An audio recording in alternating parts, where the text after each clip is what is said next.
And now we are on the air. Okay, so why don't we introduce ourselves? Why don't you go first?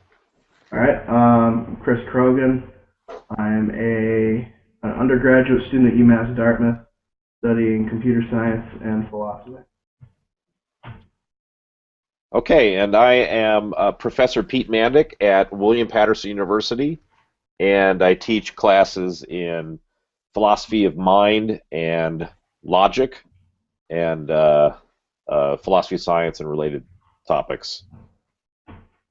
And so we're here to discuss your paper. Do you want to start with a brief summary of the paper?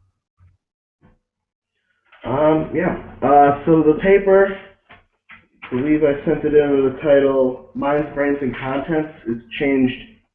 It's been going. I've been writing this for about a year now, Okay. and I've changed the title a few times, so I had to check the title. But it's basically I'm trying to do an argument against John Searle's Chinese Room. I'm trying to argue that a computational theory of mind is possible, and that syntax, basically that there can be what we think of as semantic content, the contents of our minds, is represented by a syntactic structure. I do this. I use a few different models in computer science and modern neuroscience to try to argue this. I argue kind of along what Searle identifies as the mix between the robotics reply and the systems reply. And basically, there's a number of researchers who have identified in the human mind, just looking at the way we young children especially, but just the way humans learn, we process it. The ways we process that can be very easily modeled with things like Bayes nets. Neural networks are a model used in computer science that are based off of the way the brain works, and neural networks have been very successful recently in creating learning machines. And then I use a framework for neurosemantics that I argue represents, well, not I, others have argued, represents the way we do the way our syntactic structures in the brain produce semantics in our mind. And using those, I argue that John Searle's Chinese Room is insufficient. Okay. Do you wanna say a little bit more about how the argument goes? In your paper you talk about what kind of according to you, you think there are some computational systems that the Chinese room argument is successful against, but that you are focusing on computational systems that you think are invulnerable to the Chinese room argument. I mean, do you think that's a fair description of your argument? Yes, I believe that when Searle wrote the Chinese Room argument, there was a lot of thought in artificial. We could make this program that would be the program of intelligence, and that we could put this program on any system, and that system would become as intelligent as you or I.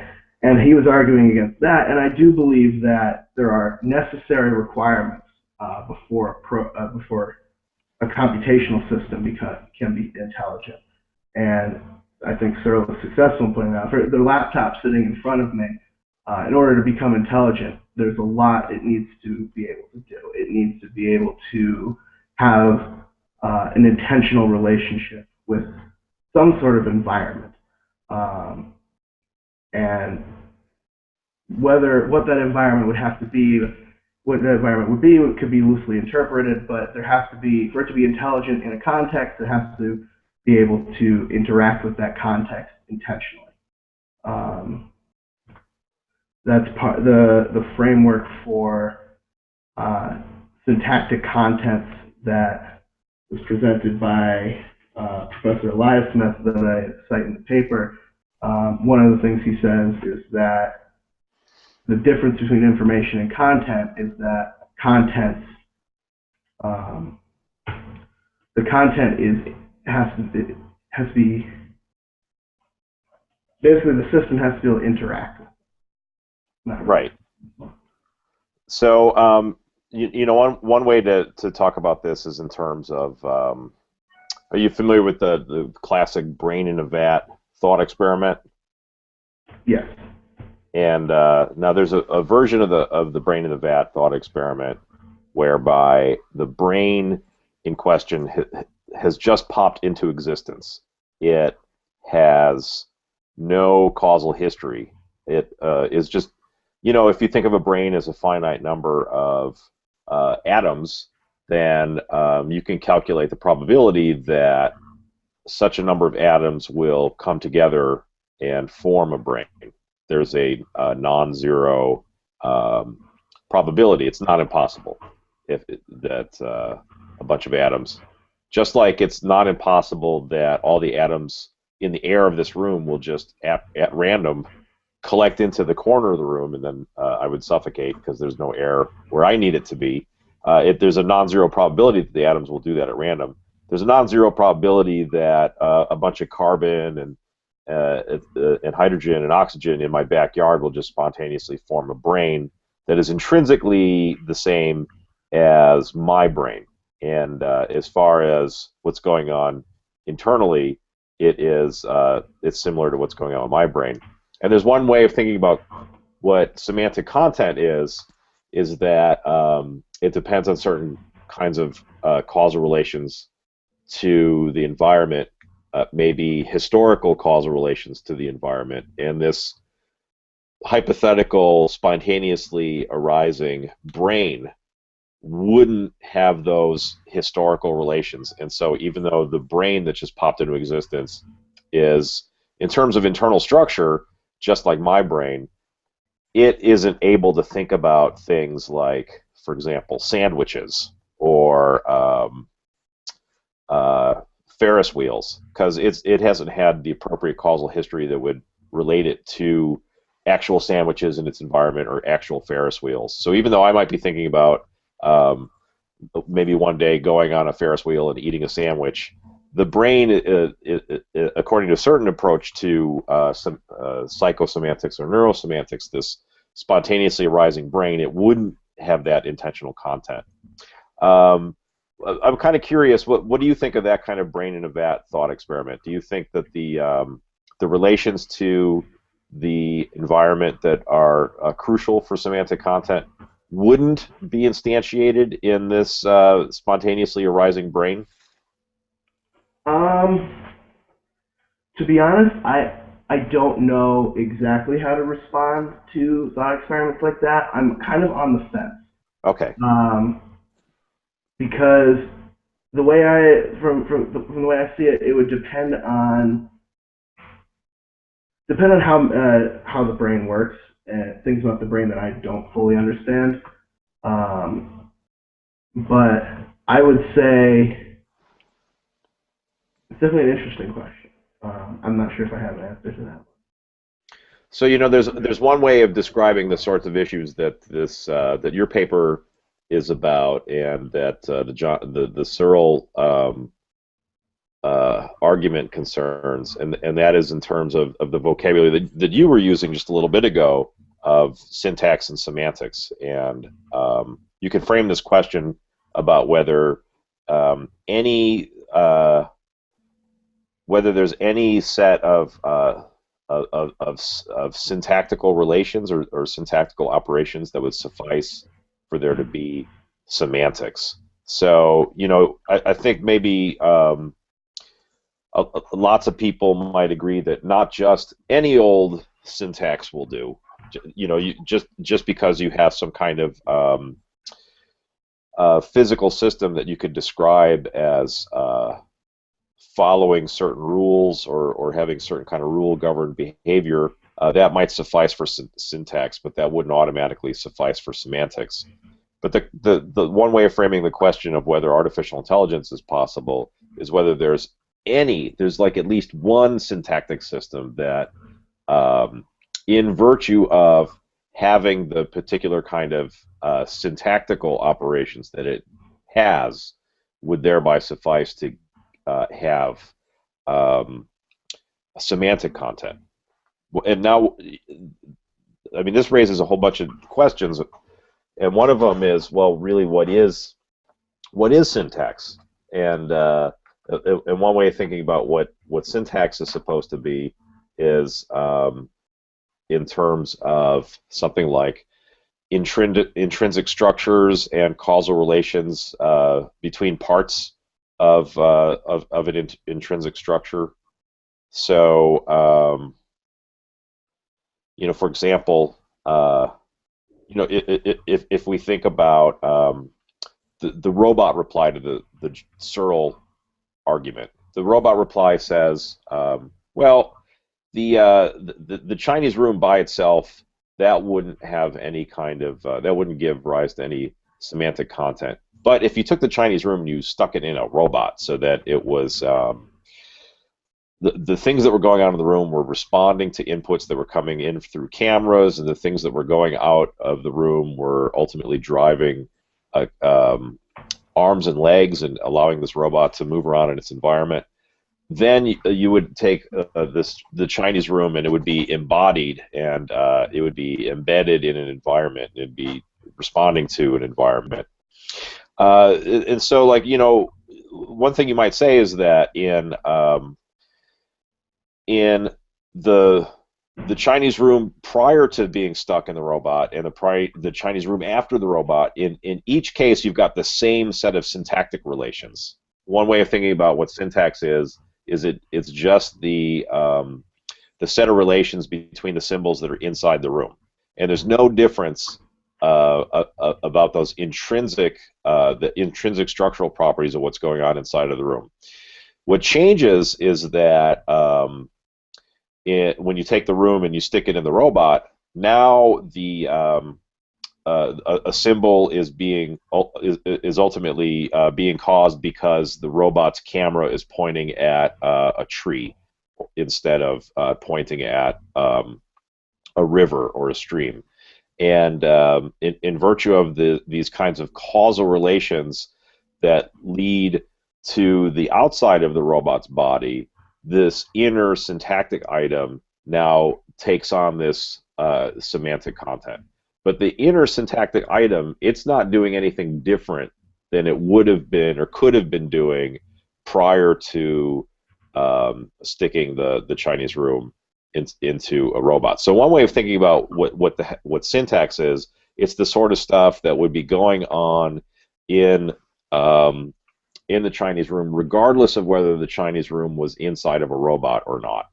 And to relate this to brains, you might think then that my brain and the hypothetical isomorphic brain that just has no causal history, it just popped into existence at random in my backyard, that both my brain and that hypothetical just born a few seconds ago brain, they're syntactically identical. They have the exact same they have this exact same intrinsic states. The intrinsic states are causally related to one another in exactly the same ways. So I'm just maybe I should pause there and ask you, what do you think of that characterization of syntax? Do you think that that's a good way of thinking about syntax, to say that the two Chinese rooms are syntactically the same, or the two brains are syntactically the same?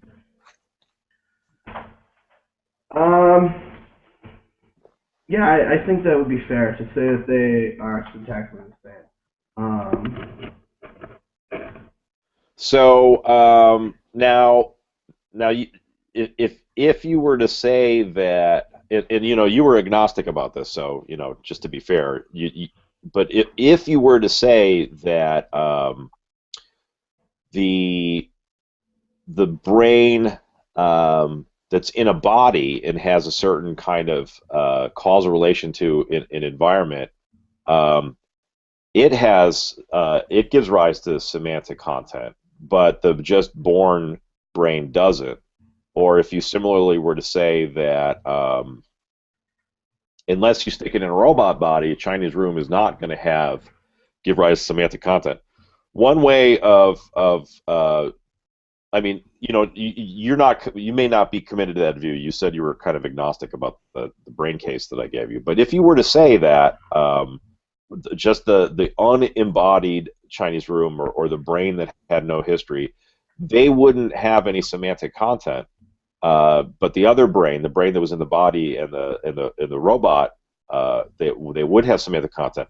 One way of describing that is not in terms of saying that syntax would suffice for semantics. There's that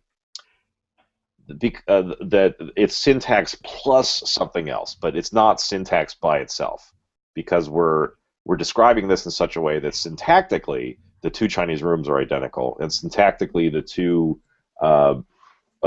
two brains are identical. So if you are tempted to describe these situations in that way, then maybe you don't want to describe your position as saying that there's any kind of syntax that would suffice for semantic content. That instead, what would suffice for semantic content is a certain set of syntactic relations plus this extra stuff. The extra stuff is stuff that would lead from what's going on inside of the brain or inside of the computer to what's going on in the body of the robot and or the states of the environment. What do you think of that? Yeah, I do think it's one thing that when I submitted this paper was originally longer, and I trimmed it down to meet the requirement for the submission. And there was a section that it looks like I took out on embodiment, the necessity of embodiment, and I do believe that embodiment is probably essential. I'll go with probably essential. It seems like embodiment is essential for semantics, given the understanding of semantics as an intentional relation, which we usually assume. So I would say that in the case with the Chinese room not embodied in a robot, as well as the brain not embodied in a body, that their systems probably have the capability. Of given sufficient programming in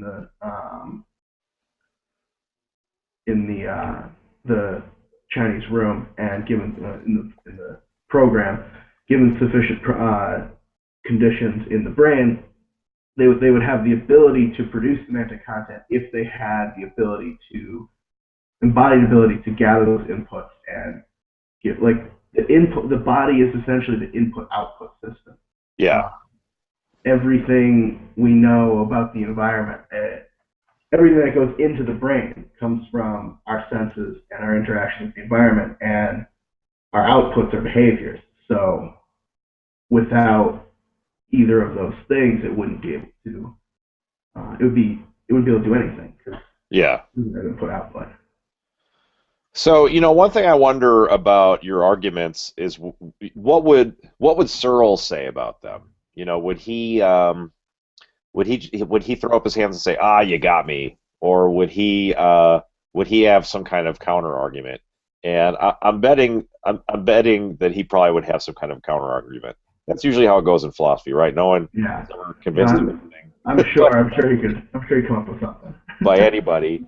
And one sort of thing that I imagine his response would be kind of similar to what he already says about, for example, the robot response, or the. I mean, he does talk about the robot response, doesn't he? I do remember. I believe he coined the term. It was. I believe that he's the one who named it the robot reply. I know in a couple of his papers he mentions it. My memory of his response to the robot reply is a little blurry, but I do have a clear memory of his response to the systems reply. The systems reply, says, okay, right, John Searle in the Chinese room.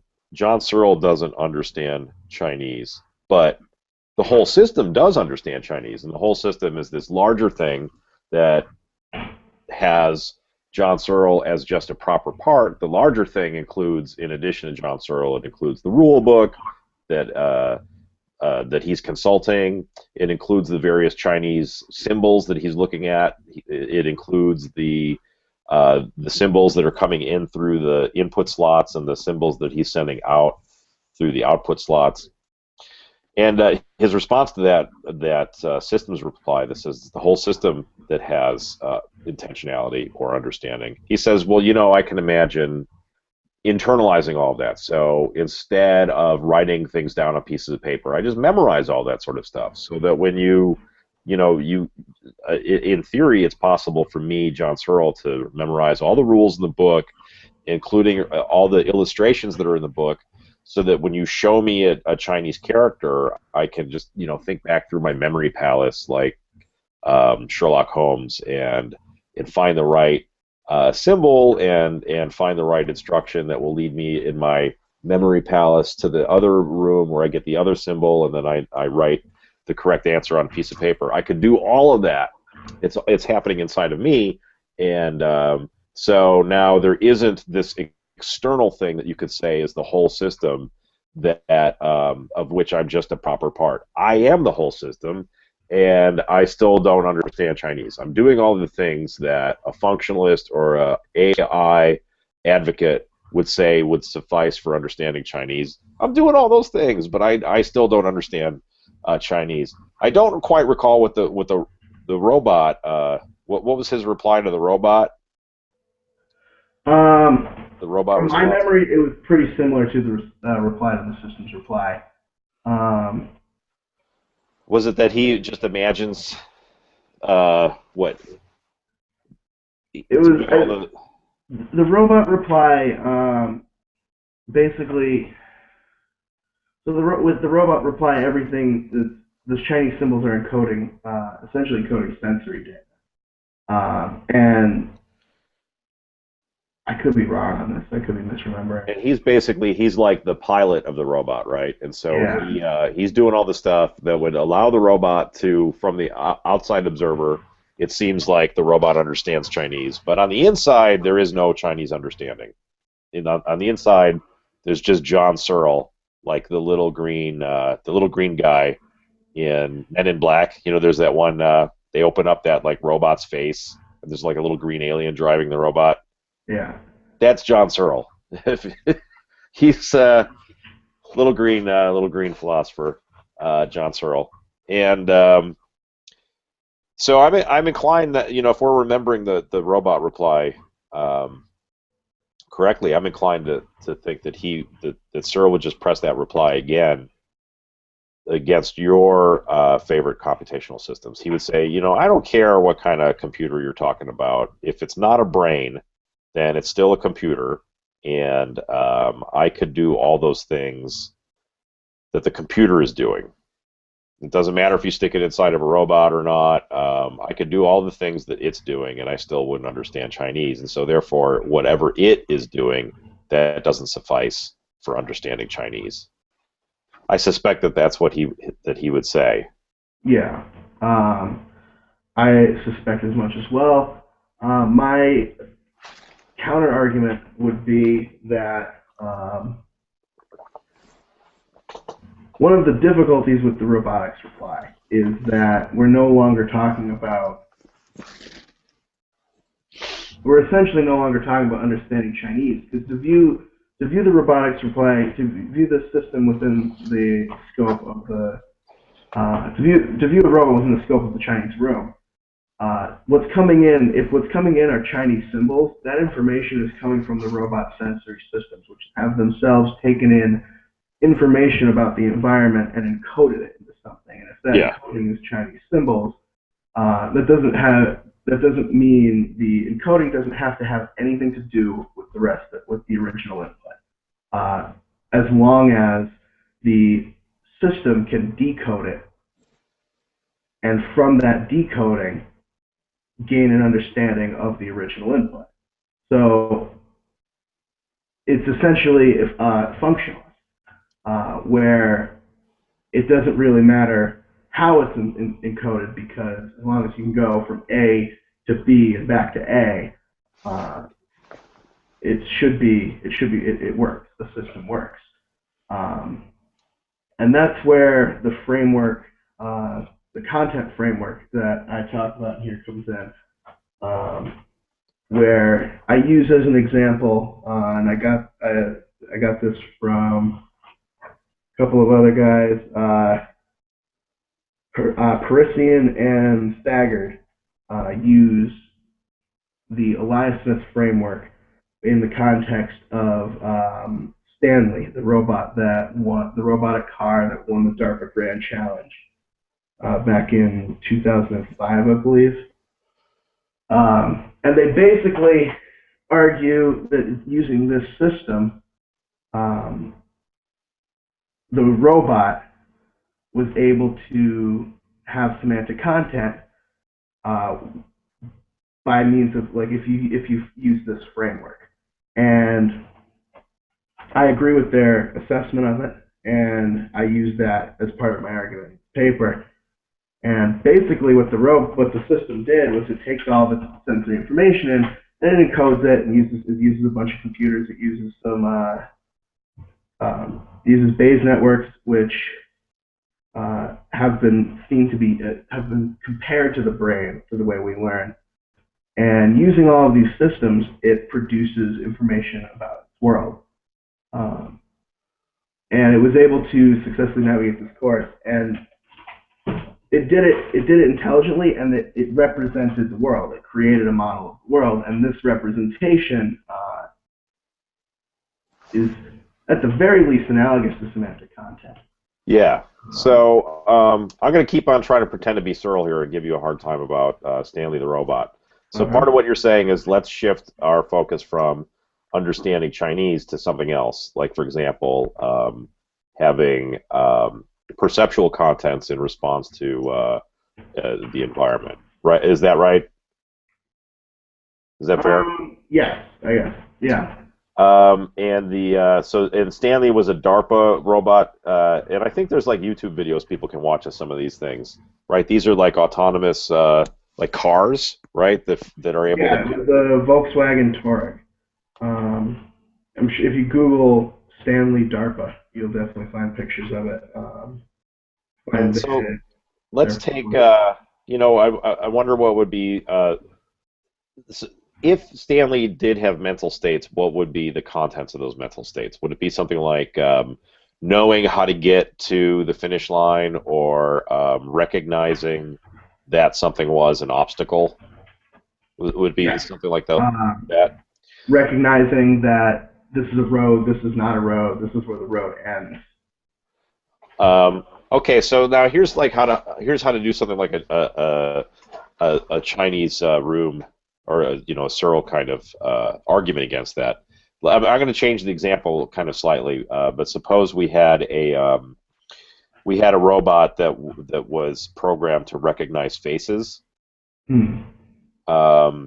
and so we show the robot, a picture of your face, and we tell the robot, okay, that's Chris Crogan, and we show it a picture of my face, and we say that's Pete Mandic, and then we train it on like 100 different faces, and it gets pretty good. As far as behaviorally, the way it behaves is about the way that a human would behave, who you would be tempted to describe as really good at recognizing faces. Like they could, some people, you probably have friends that are like this. They're just like really good at recognizing celebrities.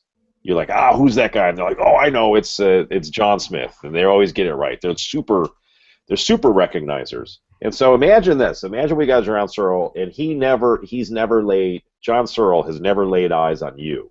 He's never seen you with his naked eyes, and he's never seen a photograph of you, and neither has he seen me. He's never been introduced to me, never laid eyes on me or any photograph of me. And he's inside the room, and what is he doing? He's manipulating representations that none of them themselves look like you or look like me.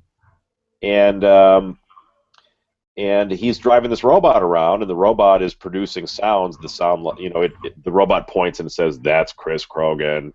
Hi, Chris. Good to see you again," says the robot. "That guy over there is Pete Mandic," says the robot. And inside the room, it's just Searle's just pushing buttons and stuff. And if you took Searle out of the room and you showed him me or a picture of me, or if you showed him you or a picture of you and said, "Do you recognize these guys?" He would say no. If you asked him, "Who are these guys?" he would say, "I don't know. I've never seen them before." So that's we're not talking about understanding Chinese. We're talking about a different kind of mental state now. But it's a kind of it's still a kind of knowledge, I guess. In the case of understanding Chinese, you know what the person is saying. In the case of facial recognition, you know whether you've seen that face before, and you might know even further who that face is. Identifying information and can apply it a visual presentation of the face. So, John Searle, he himself doesn't know who you are, and he doesn't recognize who you are, but he's pushing the buttons inside of the robot, and the robot is making these behaviors that would, on the outside, would seem like he's pretty good at recognizing faces. It seems to me John Searle would just give the same argument again. He would say, you know what, like this this shows that artificial intelligence is baloney. That I could do all the things that you're saying would suffice for recognizing faces, but this shows that doesn't suffice, because I could do that without myself knowing who you are. I could do that without being able to recognize your face. Well, I think maybe not the original robotics reply, but possibly the original robotics reply, and at least my response here. One of the key things is that the robot is more than just the computer. It's more than just the arithmetic logic unit in the computer that's manipulating all of the bits that represent all of it. So in this example, Searle is in there pushing the buttons. Yeah. There was a study. I can't remember who did the study.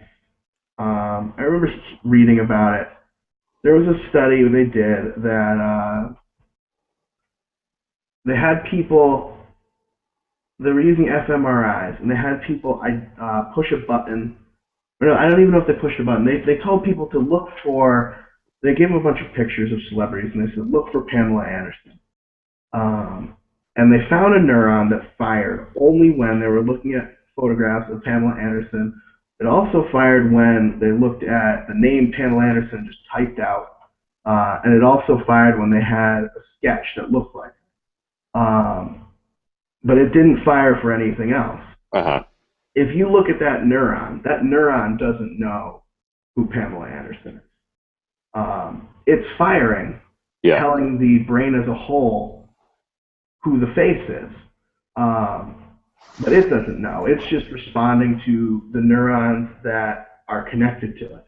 The neurons leading up to it build up the potential, and then it fires. So it's not responding to the semantic content is not within it. It's within the whole system. And that's why kind of a robotic systems reply hybrid that I think gives us the best reply to the system, the Chinese realm. The Pamela, the thing about the Pamela Anderson neurons is intriguing. I don't think anyone would want to say that the neuron by itself understands who Pamela Anderson is. Like we could take that neuron out and keep it alive in a petri dish, and we could stimulate it, give it a little electric shock, and that probably wouldn't suffice to be a system that is thereby thinking about Pamela Anderson. And so I'm with you on that one, and probably a neuron would have to be hooked up to a much larger system in order for there to be any recognition or awareness or thinking about Pamela Anderson. But there is, I think, an important question about like how much of the system. So, for example, you know, I could get a haircut, and you know, you could shave me bald, and you could cut my fingernails and toenails, and I'd still be able to think about Pamela Anderson. You could chop off my arms and legs, and I'd still be able to think about Pamela Anderson, right? Yeah, I I mean, mean, please don't do that, but I'm begging you. But you know, probably that wouldn't affect my ability to think about Pamela Anderson. And we could, you know what, we could get rid of Pamela Anderson. Not that I'm recommending anyone bring any harm to Pamela Anderson, but if she just exploded, stopped existing, I don't. That's fine. I don't need her anymore. I can still think about Pamela Anderson. So it seems like there's a lot of stuff that is dispensable, and you know, the single neuron doesn't seem like enough. But do we really need the whole body and the whole environment, including Pamela Anderson? That seems too extreme. Also, it seems like we need something a little bit smaller and a little bit more narrow. But how small and how narrow? That's a really really tough question. Well, you know, one thing I suspect about all the John Searle stuff, and you know, you and I agree that ultimately artificial intelligence is great. There's at least some artificial systems that would suffice for intentionality, and we both agree that ultimately, you know, the Searle argument isn't successful. I think we might disagree a bit about exactly what's wrong with the Searle argument, and maybe I could take some time now to say something about that. Does that sound all right? yeah. So, my suspicion about the Searle argument is that it's just way too strong. He, you know, he assumes that he himself has Chinese understanding, and I'm happy to grant him that. And he assumes that he has a brain and that he understands Chinese in virtue of his brain, and I guess I'm happy to grant him that also. But I suspect that his argument is actually way too strong. That you could use something like his argument to prove that, you know what, not even brains would suffice for Chinese understanding. If you really pushed it, I think you could use something like the Chinese argument to try to prove substance dualism, and I assume that that's a reductio ad absurdum. That if the Chinese room argument is proving substance dualism, that something has gone totally wrong. I don't think substance dualism is really a serious contender. And you know, one way of kind of thinking about the way the basic thing going on with the Chinese room argument is by comparing it to some very similar sorts of thought experiments in philosophy of mind. So one kind of thought experiment is the zombie thought experiment, and this is, you know, with the zombie thought experiment, you are looking at someone else, you're contemplating someone else, and you hypothesize that they're physically the same as you, they're behaviorally the same as you, and maybe even internally physically the same as you. And then you say, well, you know, conceivably there's just nothing going on in there. Even though they have all the same physical properties, they don't have the same mental properties. And another related thought experiment in philosophy of mind is Gottfried Wilhelm Leibniz's thought experiment of the mill from his monadology. There's at one point in the monadology where he ultimately wants to defend a kind of idealism, but he's arguing against materialists like, for example, Hobbes, and he's saying, look, you know, these materialists, they think that what a mind is a brain, and that's just crazy, and here I'm going to show you how. If what a mind was a brain, that means that a mind would be a complex. It would be made out of multiple parts that are causally interacting. And I could imagine myself shrunk down, and I go inside of a brain as if I were walking around inside of a mill, like walking around inside of a factory. And all I would see would be these different mechanical pieces pushing and pulling one another. and I certainly wouldn't see anything that would suffice to explain anything mental. I wouldn't. In Leibniz's case, he focuses on perception. He says, I wouldn't see anything inside of this mill that would suffice to explain perception, and then he goes from there to say, therefore, minds have to be simple things, and what a mind really is a monad. It's a simple substance. The reason I want to compare these three thought experiments is to note some key similarities and differences. You know, with the zombie thought experiment, you're examining a person from the outside, from the third person point of view. You know, I might look at you and say, well, you know, Chris, you seem like you have a human body like me. You have eyes and you have a head, and yeah, you know, I bet you even have a brain. But for all I know, Chris, you don't have any kind of mental states. You don't have anything going on mentally. So I'm viewing someone from the outside. With the Leibniz argument, Leibniz shrinks down and he goes inside of the brain. So he's not viewing the brain from the outside; he's viewing it from the inside. But in both of these cases, there's something kind of passive. With Searle adds an extra ingredient. So not only is he going inside by going inside the Chinese room, he's doing what the artificial intelligence people and the functionalists say you should be doing. So, you know, Leibniz, when he's in the mill, he's not making the mill do anything. He's just observing it passively. But Searle becomes the mill. He does what the mill is supposed to be doing. And he says, aha, you know, it's not just me observing it and saying, I bet, you know, this could happen without there being any, without any understanding. I am doing it, and I know what I understand, and I know that I don't understand Chinese, even though I'm doing all the things that you artificial intelligence people say that I could do. So, you know, like part of what's crucial in the Searle argument is that he's doing the things that his opponents say you're supposed to be doing, and second, he is going in there with knowledge. In the zombie thought experiment, you don't really know. You're saying like, well, for all I know, and similarly with the Leibniz thought experiment, he's not saying he knows that there's no perception going on in the factory. He's saying that for all he knows that there's no perception. But the genius of the Searle argument is he claims to have knowledge. Like, I know that I don't understand Chinese, and I could nonetheless I could do all those things that are supposed to suffice, but since I still wouldn't know.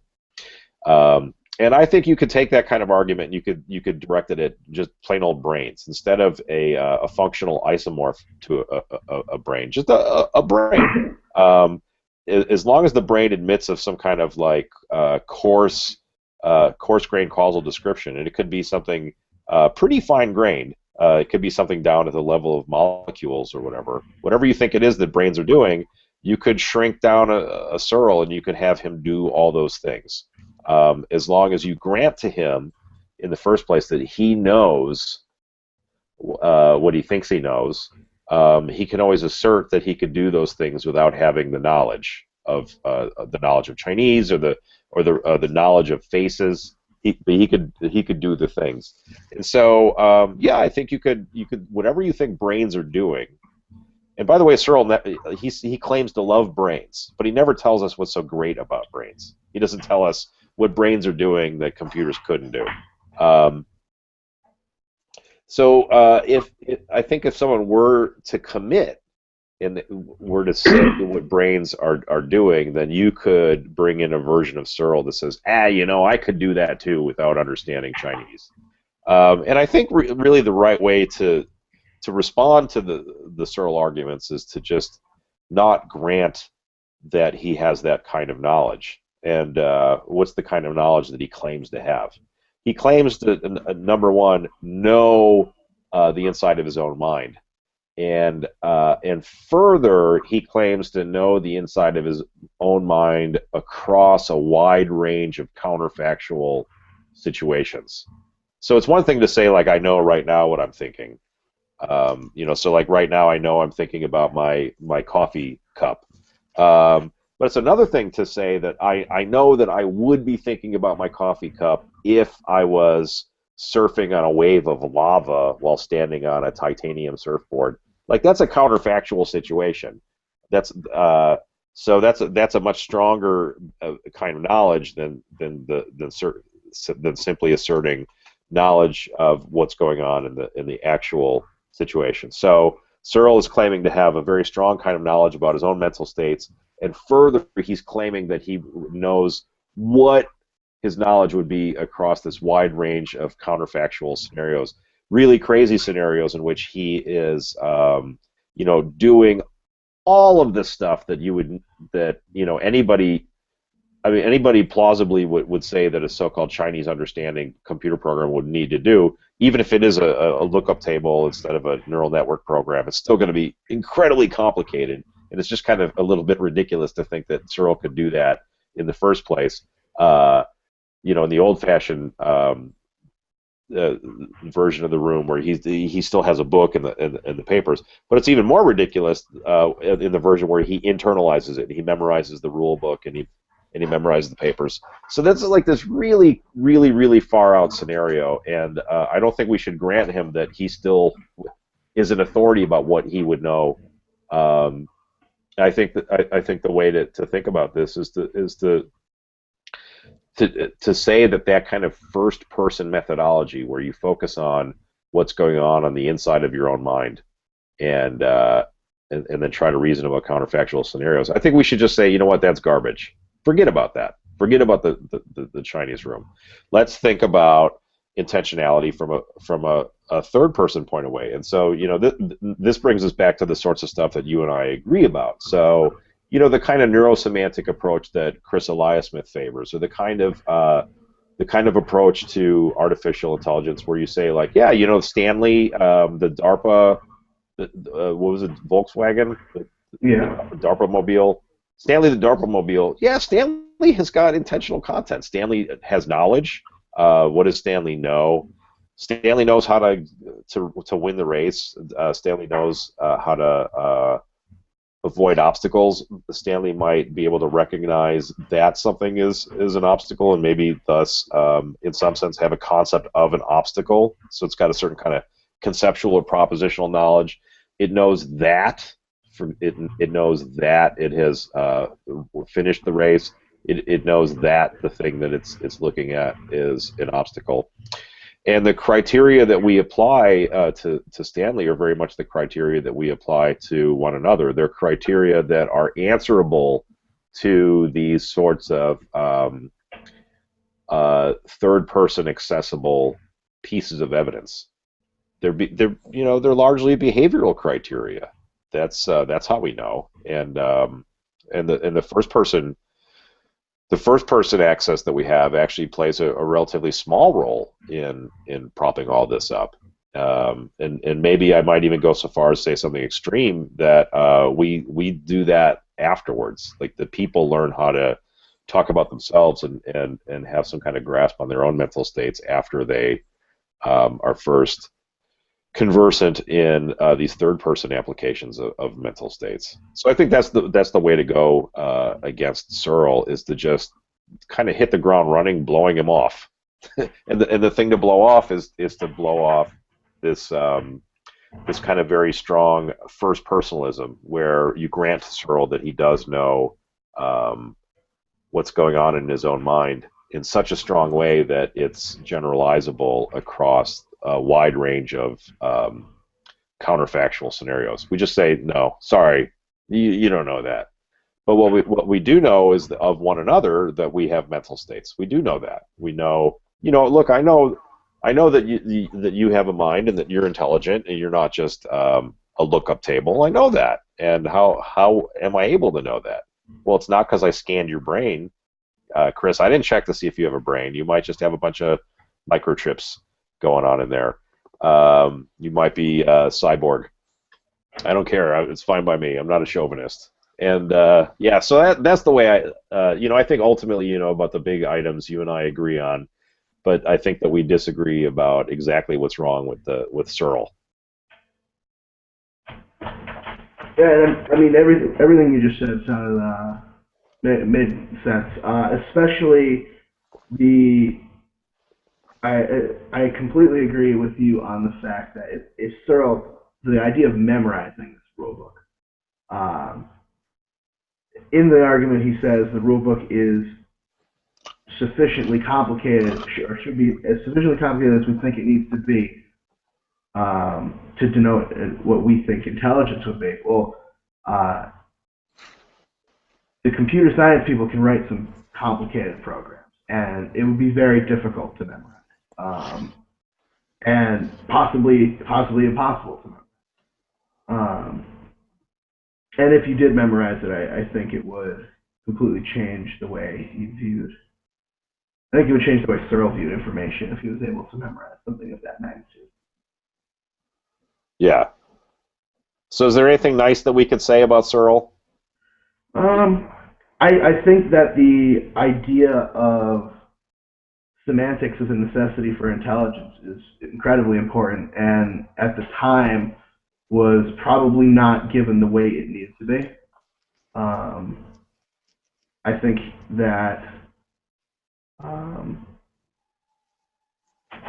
his argument is definitely something that we in the computer science field, the AI field, should consider, even if with a grain of salt, and should strive to overcome.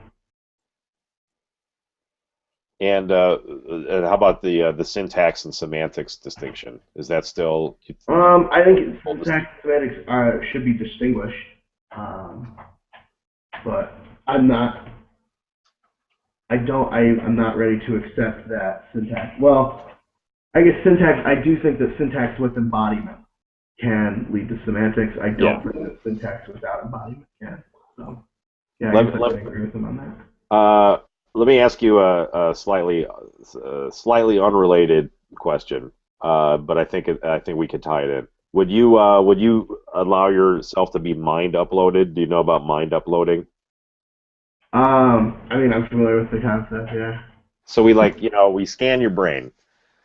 We scan your brain, and we take the information that we get from the brain scan, and we create a very high resolution computer simulation of your brain.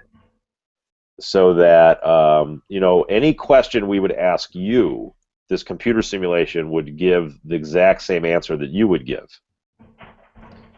And so there's two questions about mind uploading. One is whether this computer simulation would have a mind, and then another question is whether it would have your mind, like whether that would be you. So that if something happened to you, like your brain died, you got in a car accident, or you fell in a volcano, or both, you have a backup, and you live on as this backed up file, and we could just boot you up, reboot this simulation, and you continue. So the reason I bring this up is because you sound like you're one of those embodiment people. You think embodiment is important, and one way of describing what's going on with this mind uploading thing is that we're getting rid of the body, and if you're a real strong embodiment proponent, you would say, yeah, sorry, that if you're leaving the body behind, that thing is not a mind in the first place, and so since it's not a mind in the first place, it's not going to be my mind. I don't think it'd be my mind. As far as something happened to me, could clone me, download it. I'm not sure. I think they're very interesting. I think it's a very interesting thing to consider. So you think it might be a mind, but you're not super sure. I think if re-embodied, it's a mind. If you can re-embody it, it's a mind. But what if instead of putting it in a body, like a robot body or whatever, we just put it in cyberspace and it interacts with virtual reality? I think it's. I mean, I think that's a mine too. Earlier I said Okay.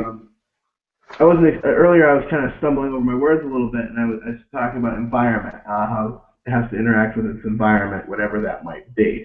When I say whatever that might be, if you create a simulated environment and you have an intelligent agent program that is interacting with that environment, it is intelligent in the context of that environment, I would say, because and it's a body within the context of that environment. Um, the environment doesn't have to be the real world. Okay. Well, that helps clarify what where you're coming from with the pro embodiment stuff. So we should probably wrap this up. I think we've gone for a full hour. Okay. Do you have any last words on Searle and artificial intelligence? Um, I think we covered most of it. All right. Well, I've enjoyed this discussion. I thought this was really interesting. We covered a lot of interesting stuff, and I really enjoyed your paper, and I'm glad we had this opportunity to talk about it. Well, thank you. I enjoy I enjoy and appreciate the feedback. So, because this is an ongoing, the work in progress. So. Well, it's been my pleasure, and if you keep on working on this, I'd be happy to read later versions of it. Okay. All right. Well, I'm gonna hit the stop broadcast button, and we can call it a wrap. Okay. Okay. It's a wrap. All right. Thank you. All right. Bye bye.